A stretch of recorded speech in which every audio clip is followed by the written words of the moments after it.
Welcome back to the Britt Mayer Show, where we dive into the ideas shaping our world, past, present, and future. Today, we are exploring the great American experiment yesterday and today, that bold bet on liberty and self-governance that started over 2 centuries ago and still sparks debate in 2025.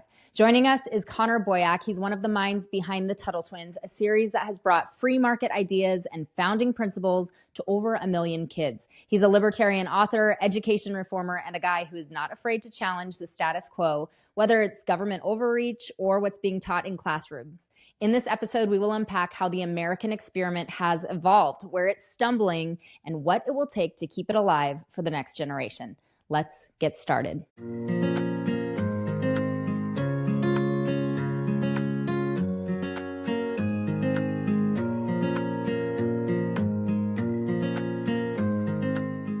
But first, a word about the sponsor of this episode. This episode is brought to you in part by We Heart Nutrition. We Heart Nutrition is a phenomenal line of supplements. I have tried so many products on the market that have always delivered half the results I'm looking for or insignificant results. So I am extremely picky about the supplements that I consistently use and that I would ever recommend to you. I have been using We Heart Nutrition now for long enough to be able to confidently tell you that I have seen the results that are promised. I am so thankful for the fact that they are clean, that they are third-party tested, and not only that, but the company that stands behind their products is very public about being pro-life, pro-family, very pro-conservative values. So I feel good while taking their products. And I also feel really good about supporting a company that is aligned with my values and doesn't fight against my values.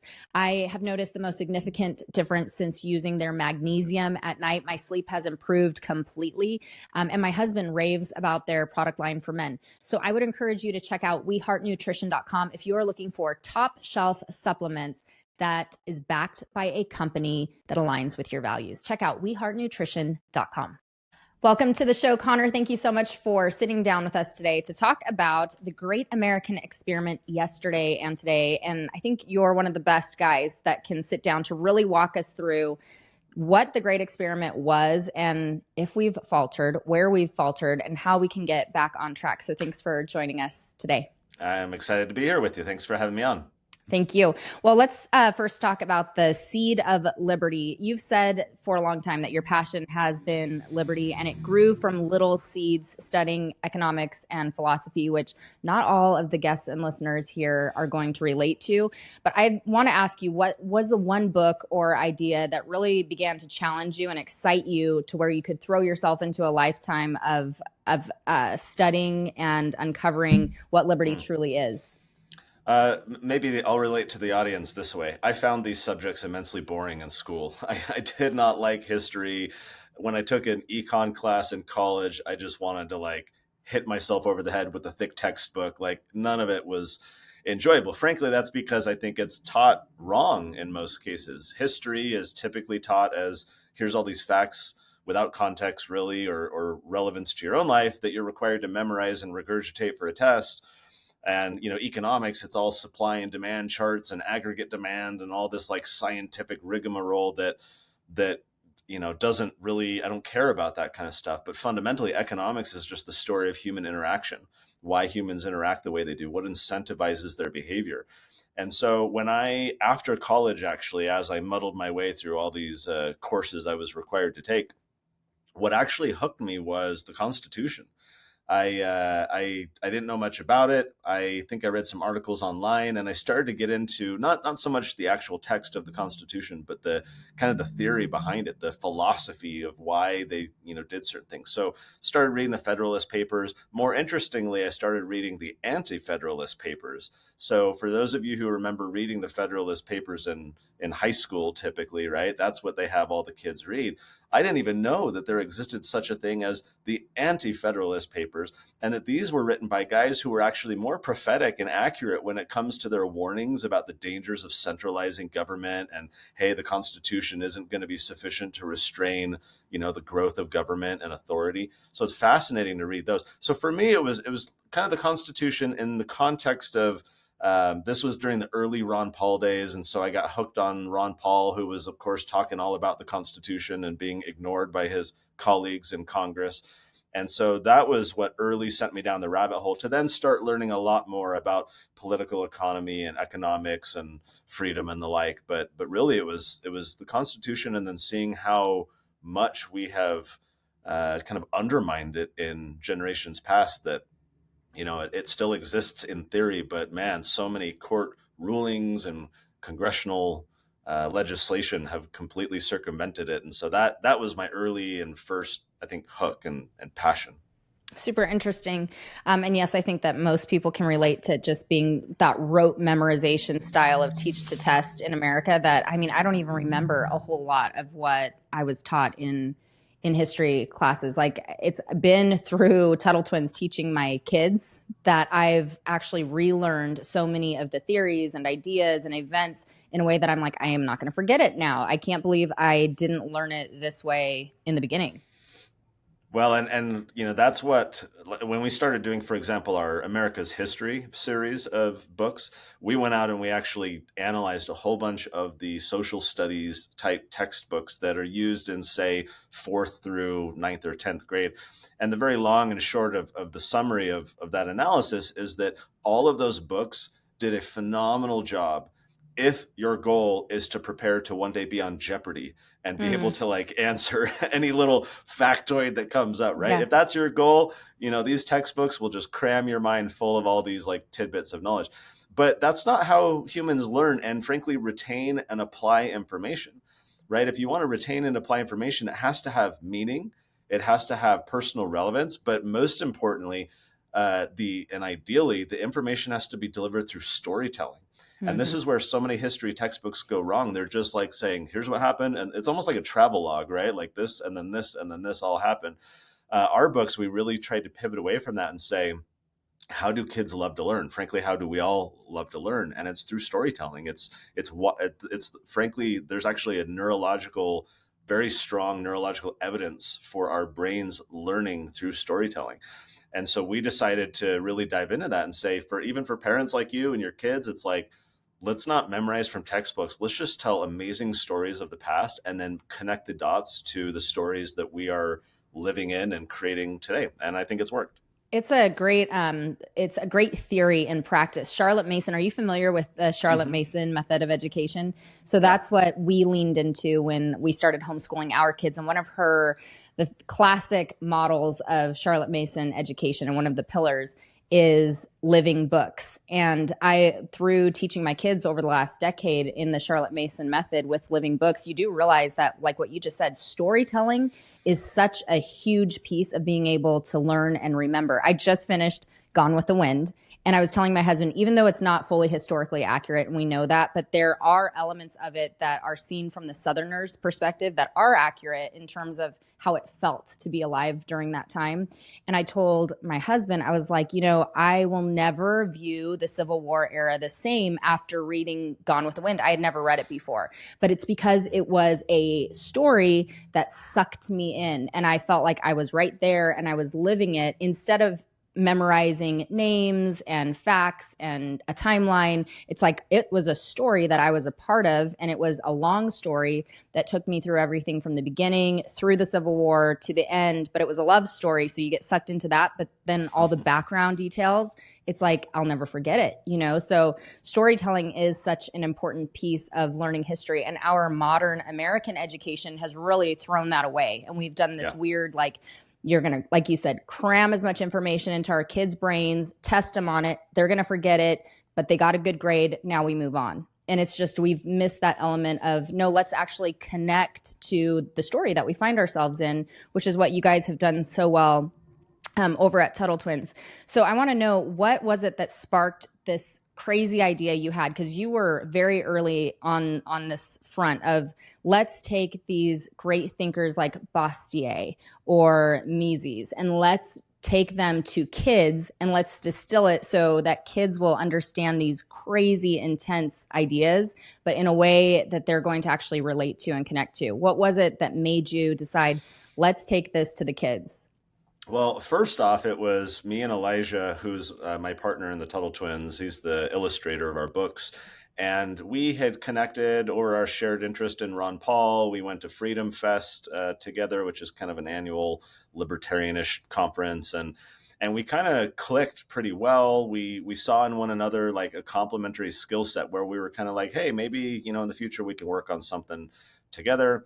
And at the same time, I was starting a think tank, Libertas Institute, and my kids were young. They were, I think, 5 and 3. And I found myself wanting to talk to my kids about what dad was doing, right? Hey, I went down to City Hall and I fought against them for doing eminent domain to try and steal this farmer's land, or, all the different stuff I had going on. I wanted to share with them. I didn't know how to do that. How do you talk to a 5-year-old? How do you like boil it down and simplify it? So like any parent in my position, I went on Amazon and I was like, books that teach about property or children's books, property rights, free markets. There was nothing. This was 2013. And so Elijah and I were talking about it, and we both really loved The Law by Frederick Bastiat. It was a very influential little essay for both of us. And so we started kicking around this idea. What would it look like to do a children's version?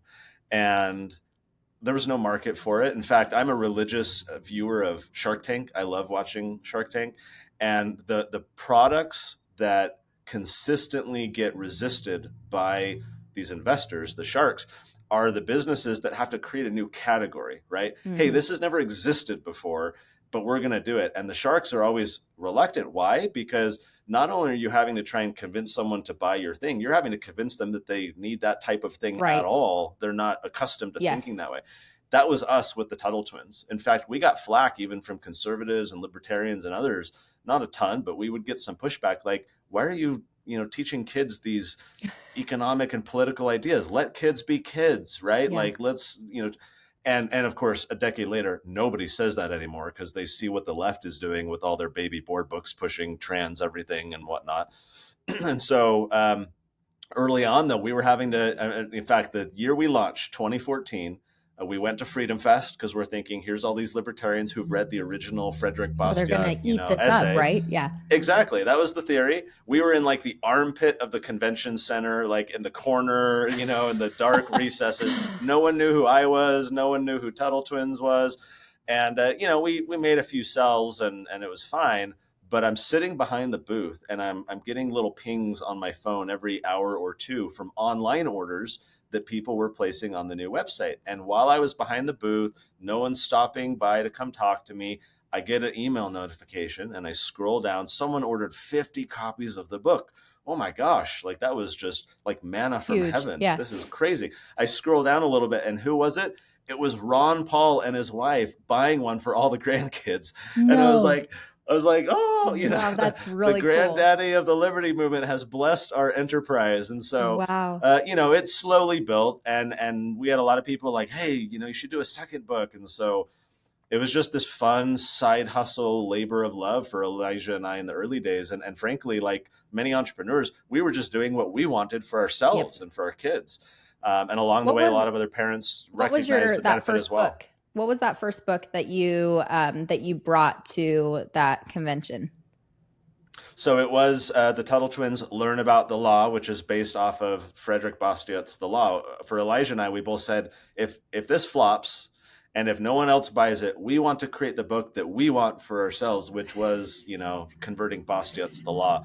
So it was entirely selfish, but a market quickly developed. And from there, now we've sold over 6 million books in 13 languages. It's got a cartoon and it's just going crazy. But to me, it's great validation that these stories resonate. The ideas are powerful. And many moms like yourself realize like, oh, wow, like I'm learning alongside my kids. This is fun. We're having great conversations. And that's deeply meaningful and rewarding for us. Have you had any schools accept your work and want to implement it? Or is this mainly like the homeschool, independent, unschooling movement? Yeah, we have a few hundred schools that use the books to varying degrees. Mostly they're private schools, some charter schools. Of course, when we're in the public schools, it's typically a like-minded teacher who, shuts the door and, all right, hey, we're going to talk about free markets now, right? So it is much more heavily utilized in homeschool, but our audience is actually split right down the middle. Half of our audience is just public, private, and charter school students. for those families, the Tuttle Twins resources end up being more supplemental, right? Because those parents know that my kids aren't getting the greatest experience in public school, and their minds are being filled with all kinds of nonsense. So, hey, when you're home after dinner, we're going to read a story together, right? Mm. And hey, we're going to go through this book over the summer. Maybe they'll go through the history book, and they'll do that as more of a supplemental thing, almost like a counter agent. Like these parents Yes. know that their children are being inoculated with Yeah. some type of mind virus, and so it's like, hey, let's give them the counter agent to make sure that their mind is sound.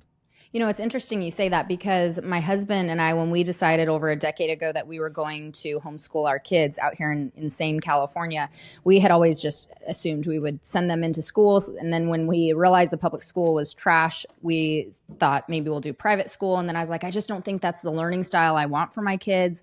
Let's research and dream bigger. I want more of like that original education, or the European, Socratic, Hebraic form of education, which led us to Charlotte Mason.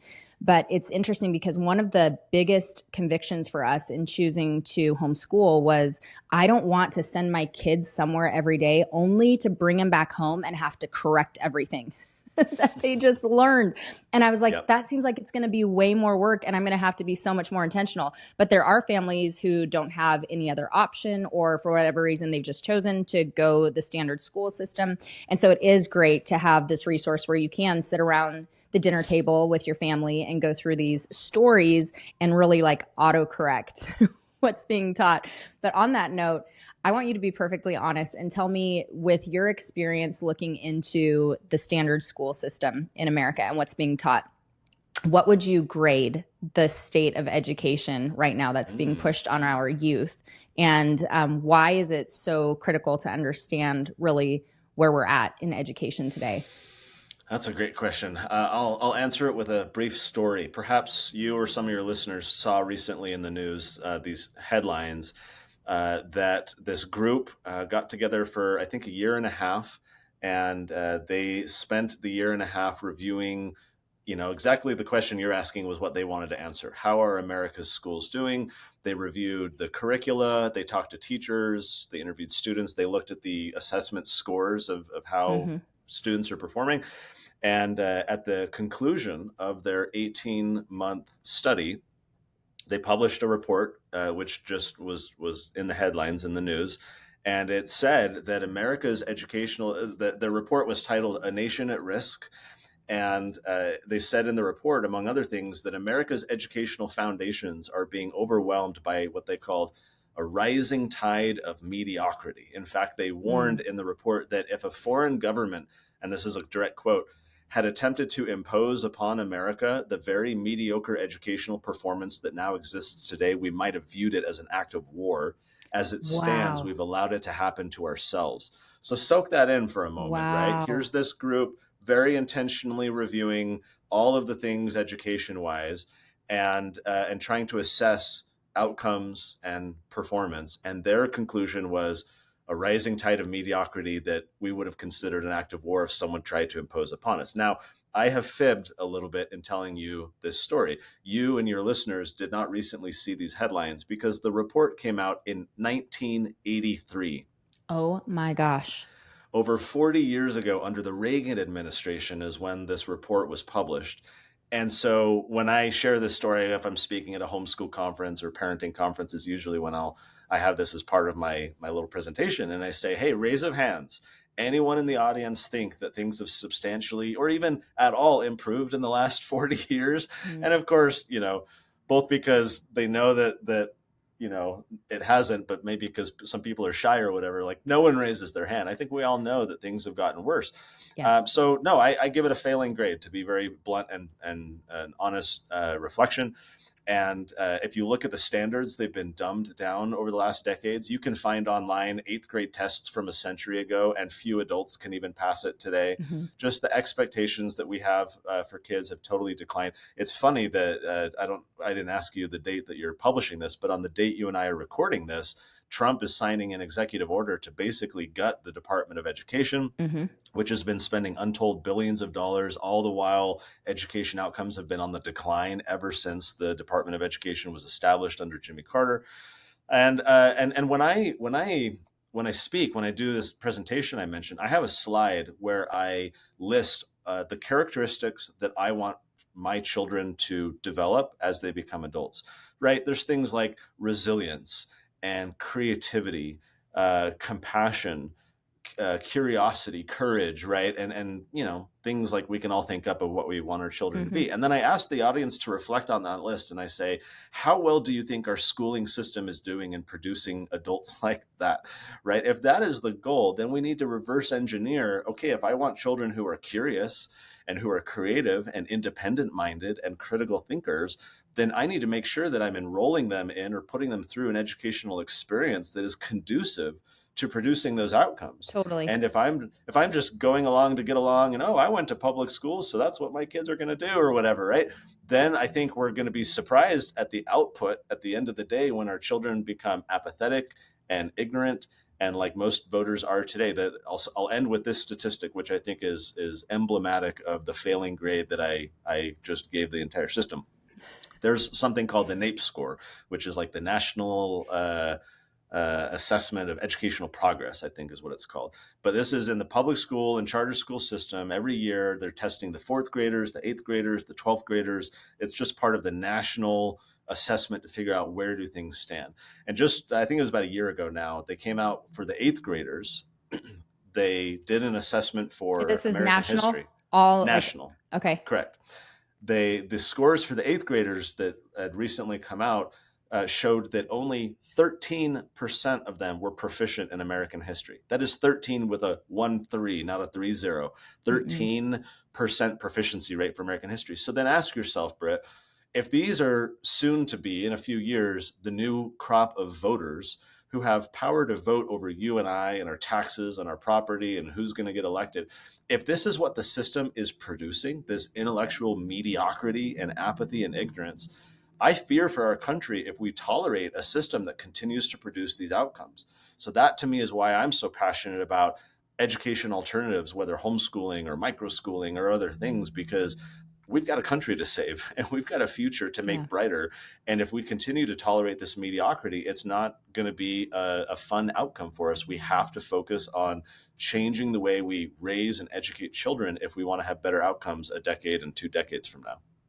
So going back to what you said about the act of war, that, if you wanted to act in war against a country, you would create this mediocrity that we have in our education system.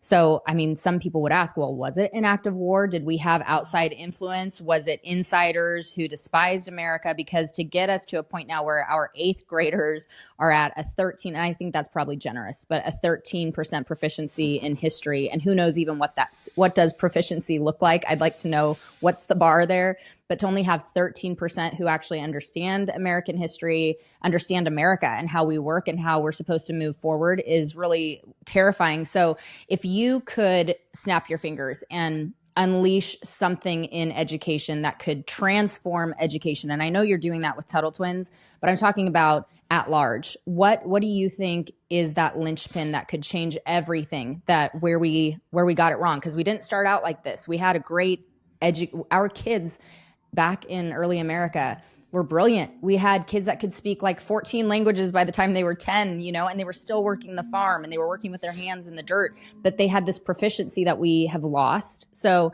what would you say if you could soft solve where we're at in this active war era on our kids in the school system?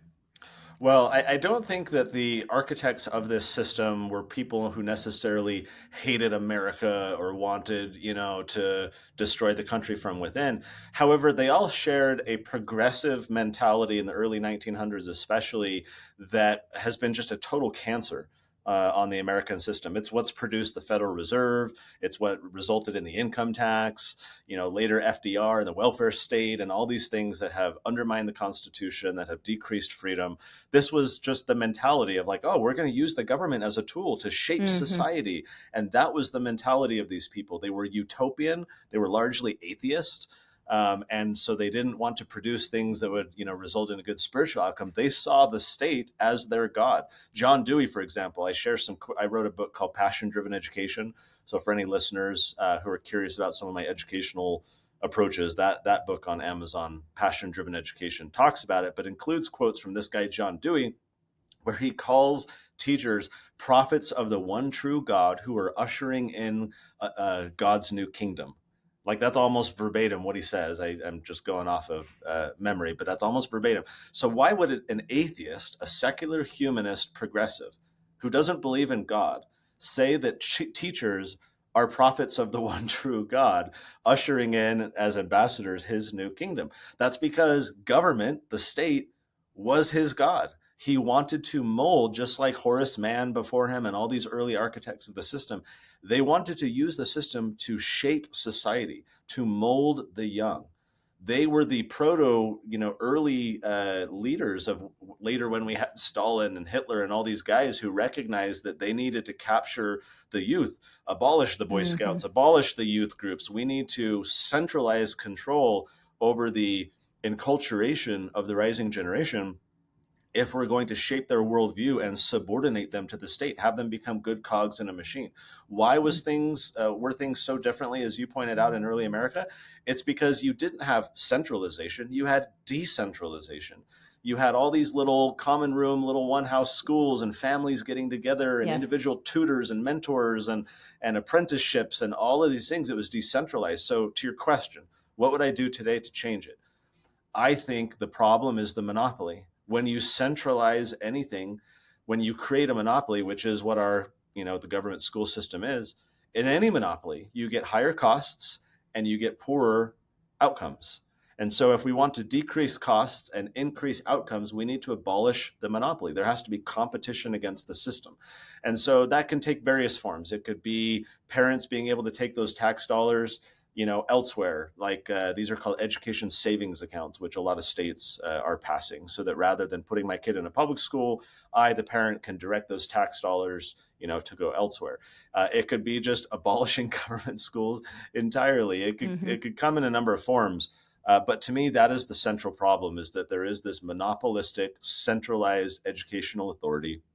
We have a culture of parents who just, perceive it almost like free babysitting, more than like a superior education system. And so that, to me, that cultural mentality of parents is what we need to attack. And honestly, I'm more excited than ever because it's never been easier to homeschool. It's never been easier to find a micro school or a homeschool co-op or a private school you're aligned with. There's so many education entrepreneurs, especially post-COVID, that have just exploded onto the scene. And so parents are increasingly running out of excuses not to consider education alternatives because it's never been cheaper and easier than ever before. And so I'm bullish when I think of the next 10, 20 years of education, that this competition is that pressure is being applied to the traditional system and giving parents fewer excuses not to consider cheaper, better alternatives that are going to produce way better outcomes for their kids. I think something to recognize too is that the change probably is not going to come from within. It's so captured by the teachers unions and, like you said, from these monopolies that are well funded. I think that the thing that parents need to understand is if you want change in the education system, it's going to come from the parents' pressure. And that looks like taking your kids out of school. Like that hurts the system. The more kids that are taken out, the more the system shakes. And the parents who are advocating at these, the board meetings and who are showing up, that's that kind of pressure that if we want to see any sort of change, but I think it's a long shot to redeem our current education system. I think it's so far gone. Okay, I want to talk to you moving into the Great American Experiment and how the Great Experiment was this bold test of self-governance and liberty, unlike anything that the world had ever and has ever seen. You have looked into our founders so deeply, and I want just to ask you about that. In light of this experiment, I want you to share with us where you see their vision being misunderstood or misapplied today. And one of the things that I was thinking of when I thought of that question for you is all these federal court rulings that we are seeing right now, where Trump is trying to take action on, the USAID and all these big things that were part of the mandate. And then even like sending all these MS-13 Tren de Aguas back to, where was it that he sent them? El Salvador. And a federal judge says, nope, you can't do that. So we're just seeing all of all of this pushback. And I'm wondering, just, I guess, in light of that, where you think the vision of self-governance and liberty and the American experiment, if it has gone wrong, or if you think it's still on track. What are your thoughts? It's a provocative question, and it's the answer, I think, is a bit nuanced for one reason. And that is that I think when we reflect on history, we often try to create this polished, rosy view of the founding fathers, as if there was some united front of collective ideological agreement where they all were just, sharing this common bond. Now, it is true that in acute circumstances, like when they were working on the Declaration of Independence and when they were working on the Constitution, right, it kind of forced some consensus among people who have all kinds of diverging views. But as I said earlier, you can read the Federalist Papers and you can read the Anti-Federalist Papers, and you see that even during the debates on the Constitution, there were very diverging perspectives from the very people in the room who were crafting these documents. Take another example. George Washington, who, amazing story, amazing man. But what I want to share was his farewell letter when he concludes his presidency and he wants to go back and retire and work on his own stuff. He does a farewell letter. And in the letter, he has several warnings that have been not only recently ignored, but were ignored just weeks after he wrote the letter. He warned of, not entangling our affairs with foreign countries and, foreign policy, having a very kind of humble America first, you might say, foreign policy, and not having all these entangling alliances. He warned of the spirit of party, he called it, these factions that would arise. He was seeing within his own cabinet, right? You had Hamilton, and then you had, a variety of other people with diverging perspectives, and that exploded onto the scene after Washington leaves. We get the Democratic Republican Party with Jefferson. We get the Federalist Party after, with Adams and his ilk. And consider just one example. There are many such examples, but one that stands out in my mind that shows this early contrast where the great American experiment was already being threatened just months into the new nation being formed. And that was, you had the French Revolution happening, and you had the Jeffersons of the world who saw that as the continuation of their own revolution, right? The ideas of freedom and liberty and equality, great, right?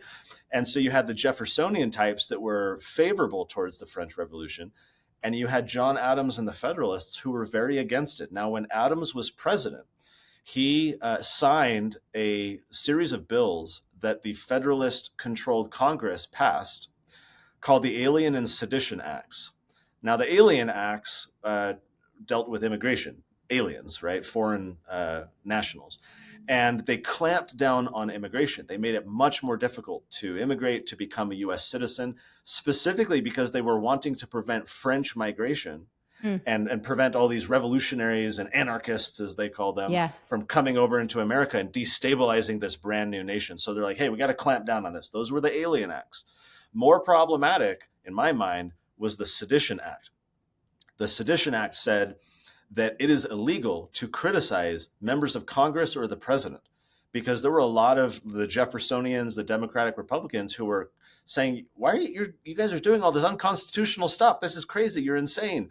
And so a lot of newspaper editors and people were criticizing them. So they passed the Sedition Act, and they said that criticism against Congress or the president was sedition, and you would be locked in prison. Benjamin Franklin's grandson owned a newspaper that was critical of Adams. He published these diatribes against Adams. He gets locked in jail. He gets fined. All these people are thrown in jail under the Sedition Act. Now, one interesting thing, Britt, that you probably didn't notice, few people do, is that I said that under the Sedition Act, it was illegal to criticize Congress and the president. I omitted the vice president, who was at the time Thomas Jefferson. Before the Constitution was later amended, the top two vote getters for president would become president and vice president, which meant that even though they were running against one another, they were now working together, supposedly. I think that's so wild. I love that little fact. It's totally such a wild. I don't think many people realize that how it started, like that was how it worked. You could have Biden and Trump being president and vice president Totally. back in the day. It's wild. It'd be crazy. And so naturally, the Federalists who controlled Congress and passed this Sedition Act for John Adams to sign omitted the vice president. Hey, criticize that guy all you want. You just can't criticize us Federalists. Well, of course, as any of your viewers understand, I would hope, the Sedition Act completely undermines the First Amendment to the Constitution. Right. Congress shall make no law abridging the freedom of speech. My heavens, how can you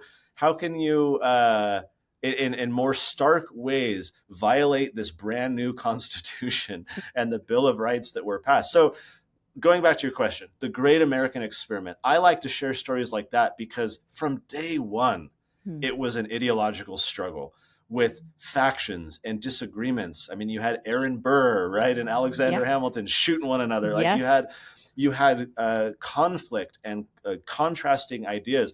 And so I like to dispel the notion that, oh, we've descended from the founding fathers, perspective, and we have this chaos today. Now, in a lot of respects, I still think that's true. I think even though they had their debates, the Overton window, I'll explain that concept for folks who don't understand. The Overton window is this term that means that the spectrum of ideas that are accepted by society to be legitimate and reasonable. And so the Overton window can shift over time as society's ideas, change. So back in the day, the founding fathers, they had disagreement, but the Overton window was probably a lot narrower and still wrapped around this idea of property rights and free markets and individual liberty and sovereignty. And so that was its focus. Of course, after a century of progressivism and you got Woodrow Wilson and FDR and all these people that are just running roughshod over the Constitution, the Overton window has shifted spectacularly, where now all kinds of ideas that the founding fathers largely would have considered violative of the Constitution and therefore, illegal and morally wrong are now considered not only feasible, but hey, this is what we've been doing for decades. And give me a couple of examples. I want you to ground us there. What would be like that modern day, oh my gosh, if the founders knew the Overton window had shifted so much? I'm sure, there's a lot, but I just what would a couple of those be? I'll give you an example. I'm gonna take us on a little trip here with my laptop and turn around, because you can't see it well, but right outside the window here, in fact, I'll turn off my little blurry stuff. So there are these mountains that you can see right here above the trees. They're actually more hills. And right there, you can't quite see it. It's just below the roof line, but it's like 2 miles away from my office here, is the NSA facility in Bluffdale, Utah, where they harvest and store all this conversation, our emails, our texts. Basically, it is mass digital surveillance. This is what Edward Snowden, leaked a decade ago, and everyone was shocked. And then we went back to sleep and didn't do anything about it.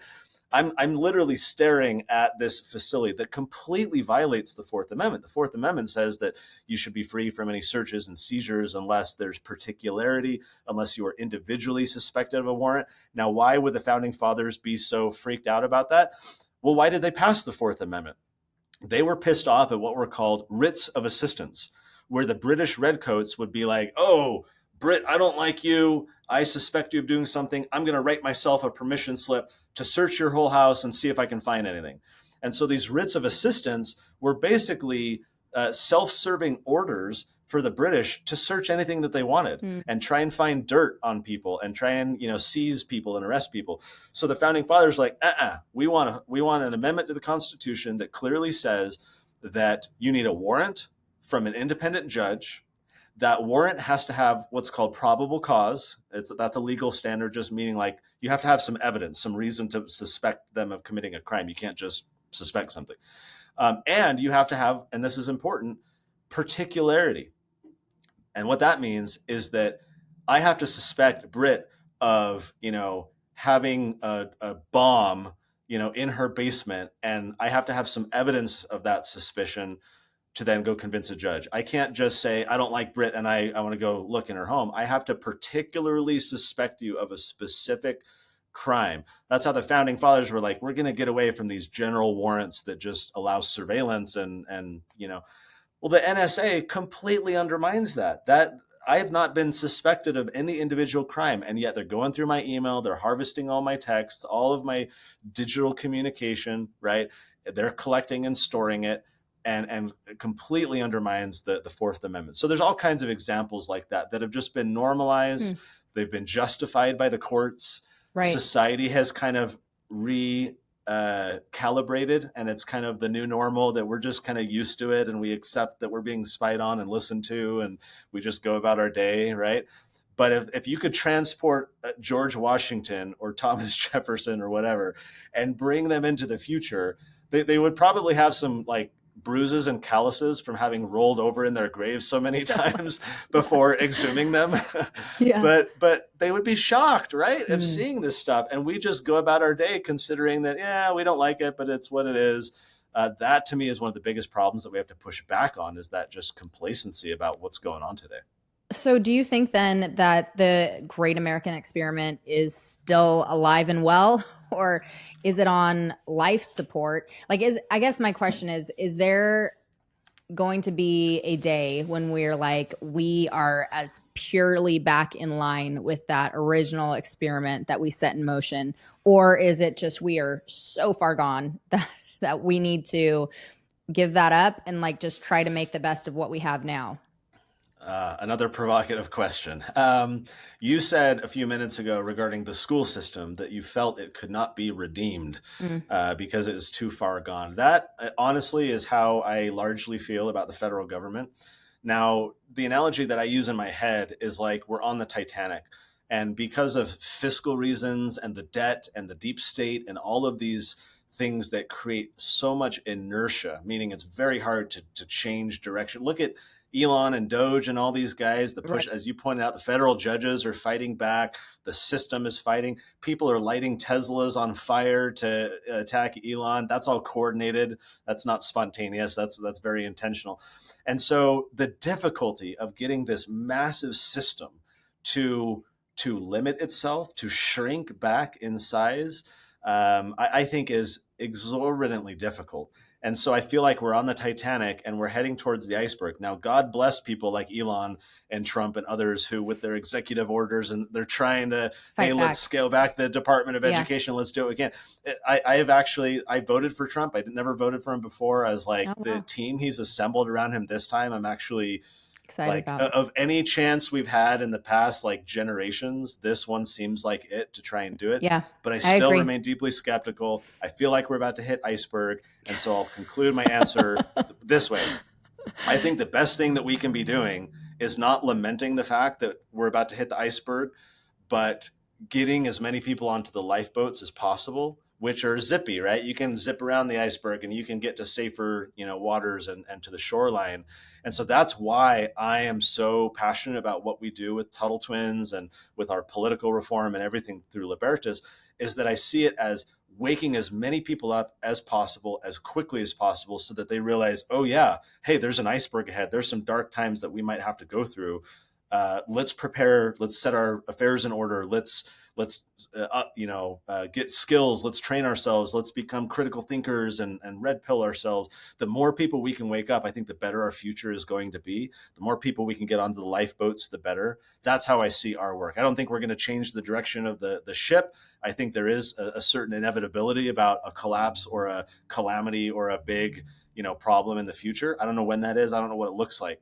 I just want as many people to get prepared and informed and awake as possible so that we can weather that storm together and come out on the flip side and rebuild in a way that's going to look far more like what 1776 was. That's such a beautiful picture. And I think it gives a lot of hope, because it's not putting on rose-colored glasses and saying everything's fine, Trump's going to save everything and we're just smooth sailing. It's like, no, we're probably in for some pretty dark times because we've gone so off course for such a long time. And it has been like death by 1,000 cuts. Someone told me, I can't remember now who it was, but he was like an admiral in the Navy or something, but how you can end up so off course by just shifting by a centimeter. And that centimeter shift throws you so far off course where you never will even get close to your landing point originally was. But we've done that for so long in so many different ways. I wanted to ask you about that in terms of like just those little divergences throughout history, as you've been going through history from that liberty-minded lens and really looking at what we've been taught versus what the truth probably really was. What revisionist discovery in what you've seen, the facts on the ground versus what we've been taught, has absolutely floored you? And do you think that the audience should know? Wow.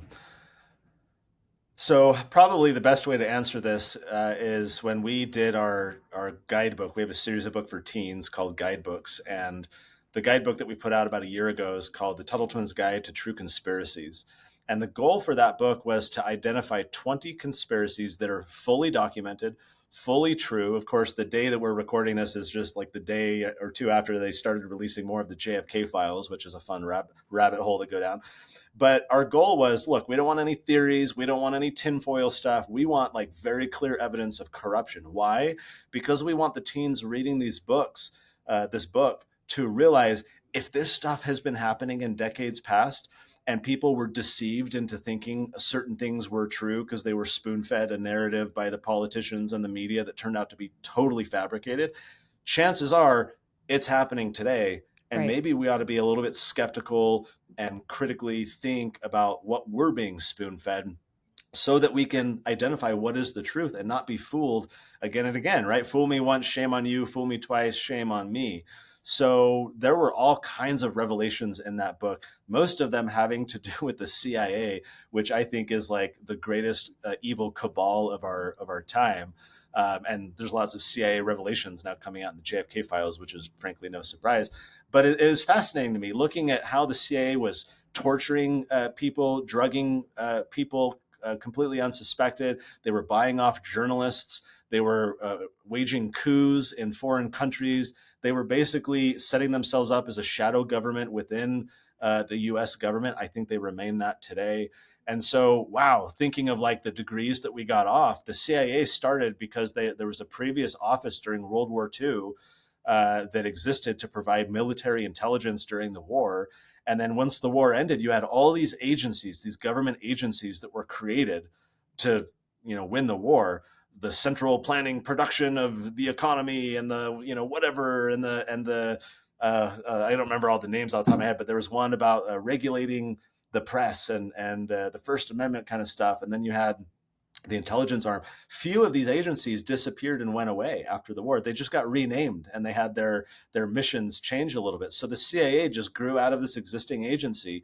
And then these guys were like, oh, well, now we got to fight communism. And to do that, we got to do all this secret stuff. And just it's amazing. The more you look into this stuff, you realize that the narrative that you are told in the public is so not true. Think of COVID and how often we were lied to. And only now you got the New York Times saying, oh yeah, turns out we were wrong about everything. It's like, well, some of us were telling you that the entire time, know? So for me, it's an opportunity to say, if people were deceived in the past, chances are high that they're being deceived today. And to the parents, I say to that, if you're going to send your children out into an ideological, psychological battlefield, which is what our world is today, then you should want your children to be equipped with knowledge of the enemy, with rules of engagement for how to fight the enemy, with body armor, with weaponry. Like you would never send your children to some Middle Eastern actual war without a gun and body armor and knowledge of it. Like, of course, you would just be killed immediately. But so many parents send their children out into the psychological battlefields of our day without that armor and weaponry and knowledge.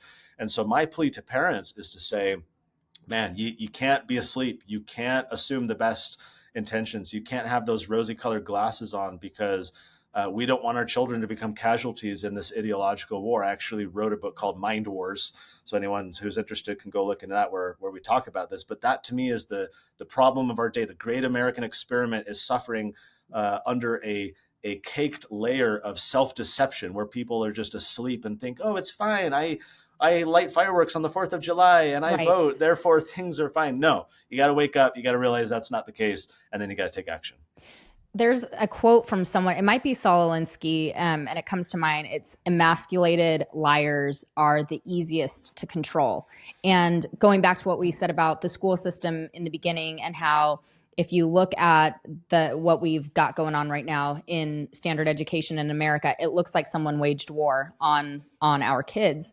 And it just makes me think like, well, of course they're not going to want to equip our kids well, because if you're sending your kids into a system 5 days a week all day, then why in the world would this deep state who controls so much want to well equip your kids to fight back? Like, you're sending your kids into enemy camp and then you're hoping that they come out and they can fight the big man.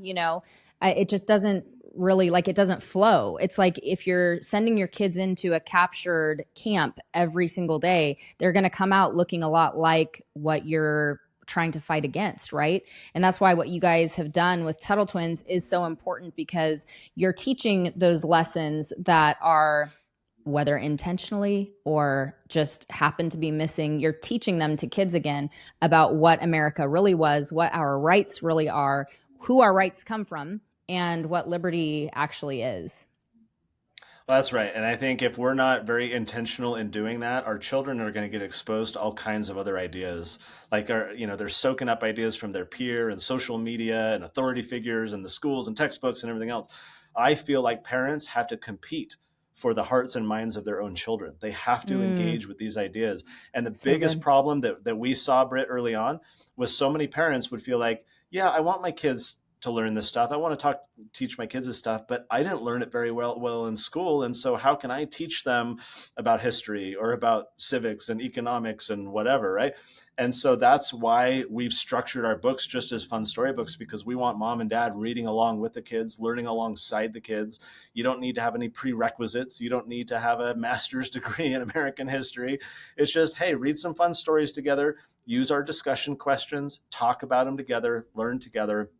That's where I think the magic happens. I'll say this because I know we got to wrap, but a very important point I want to get across.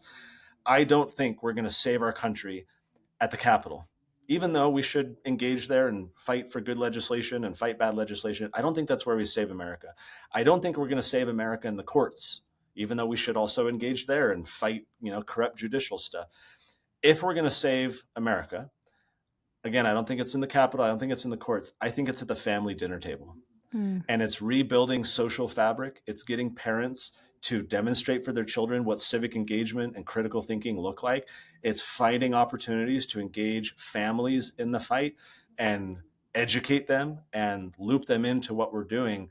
We have to rebuild this kind of intergenerational culture of critical thinking and focusing on the ideas of human flourishing, and no longer surrendering our children to a government school system that's going to dumb them down and turn them into ignorant, apathetic little lemmings that just do what they're told by those in authority. We have to be intentional, we have to be active, and we have to start in our homes. That's why the Tuttle Twins, we are in some schools and whatever, but no, we're trying to get books directly into the home where mom and dad can read with the kids, get on the same page with them, learn together, talk together, and have those ideas start to percolate and come up as you're hearing this news story, or you're at City Hall for this thing, or as things happen throughout your life, have that reference point to go back and say, oh, it's like we read in the book. Now we're seeing this, in real life, giving them that reference point to have those discussions, to apply what they're learning. That, I think, is how we save the country. That's why we do what we do with the Tuttle Twins. And so encourage everyone to check them out for their kids, their grandkids, and help us save the country. It's so good. It all comes back to the family is like really what the message is. So tell me what you guys are doing this summer. We talked in the green room before you came on about these markets. It has a long name. We're going to work on that. But talk to me about these amazing markets that you guys have planned this summer that might be coming to a little town near wherever you are, where you're listening to this podcast. Yeah, so this program is called the Children's Entrepreneur Market. They're kind of like farmers markets, but the kids run the whole show. So you can help set up the booth for your kids and then take it down at the very end. But in between, your kids are counting the money, dispensing the product, talking to customers, haggling, negotiating, wheeling and dealing. They are super fun. We are going to have about 100,000 kids across the country participate this year. We're going to be in every state by the end of the year. So you can go to children'sentrepreneurmarket.com. Yes, that's a mouthful. I love it. And find a market near you and get your kids involved. What we're trying to do here is give kids an opportunity, again, to apply what they're learning. We talk a lot about how do markets work? How do you start a business? Why is entrepreneurship important? How does money work? And so all these ideas and more come alive when kids just want to earn some money for their Pokemon cards or their, Totally. whatever they're interested in. But now they're learning and applying all of these ideas, and we're using the profit motive to incentivize them to learn. I can't tell you the number of stories we get from parents of seeing their kids come alive, shy kids coming out of their shell, and on, of using this program to help support these kids. So children'sentrepreneurmarket.com. Check it out. Chances are, if we're not near you, we will be extremely soon. We are aggressively scaling this up around the country because we think that entrepreneurship is a great way to teach the ideas of freedom. Everyone who owns something wants to defend it. And so if we can get more kids thinking like owners and creators, they're going to want to protect it from regulation and taxation and stupid politicians. And so rather than having kids be passive or entitled, right, or have a victim mindset, we want them to become value creators and entrepreneurs and get involved as owners of something, even if it's super, super small. So it's a super rewarding, super fun project. And it's a way for us to give these families more of an opportunity to continue to learn and get involved. That's great. And I love that it's during the summer when you kind of have that dip, and it's a way to just like keep those little brains engaged and working in all these concepts, still planting. So I love that. I would encourage everyone to check that out. And then for speaking about Tuttle Twins, the books, and just everything that you guys have, what would be a really good starting point for people who are listening who, I mean, I've been preaching about Tuttle Twins for so long, since we started using it 10 years ago. But I am curious what you would say is like, this is the good entry into Tuttle Twins. What would you suggest? Well, the beauty of it now is that we have books for toddlers, we have books for teenagers, so it more depends on where your children's ages are at. Where I've seen the most magic happen with Tuttle Twins is not even forcing your kids to read it or pushing them to read it. I have so many success stories where parents are like, I didn't tell my kids about this at all. I just got the children's series of books because my kids are 8, right? So that's like the right age for them. And I just put them out on the table. And now my kids are reading them all the time because they're colorful and interesting, but also because, like, you think of Thanksgiving dinner, everyone, when you're like that awkward, early teen, you don't want to sit at the little kids table. You want to be with the adults, right? Yeah. And so kids aspire for something greater. And so just putting those books out there, these are adult ideas. These are challenging topics. Yes, we simplify them, but they're big ideas still. And so what we find is when kids just like come in contact, they're like, "Ooh, this is kind of interesting. This is, challenging." I think one of the big crimes of our education system is we educate children at the level that we perceive they're at, rather than challenging them at much higher levels. So start wherever it makes sense for your kids' ages. We have bundles of books for each age at TuttleTwins.com. So just get the bundle. It's the cheapest, easiest, quickest way to start. But don't push it on your kids. Just put it out there, and you'll find that they'll just kind of almost magnetically gravitate towards it, which is a lot of fun. And then what are some other ways that people can follow what you guys are doing with, you have the cartoon and just all those things. How can people, if they want to start following what you're doing, how can they? So TuttleTwins.com has, the books, it has the curriculum, it has the academy, which is for teens, the Tuttle Twins Academy. The cartoon is at TuttleTwins.tv, or you can just look it up on Angel Studios. It's totally free to watch and super hilarious. Or if you just search Tuttle Twins on social media, you'll find all of our accounts there. It's worth a follow, not only to be aware of, new episodes of the cartoon or new books that are coming out, but we use these as educational, outlets to keep teaching people and share the ideas. So would encourage you to look us up, share it with your nieces, your nephews, your coworkers. We're trying to spread these things as far and wide as possible. So Britt, to you, I appreciate coming on your show and being able to do just that a little bit more. Thank you so much. Thanks for coming on and sitting down with us and talking about liberty in the past and where we are today. It's very important, and I appreciate all your work on this front. Thank you, Britt.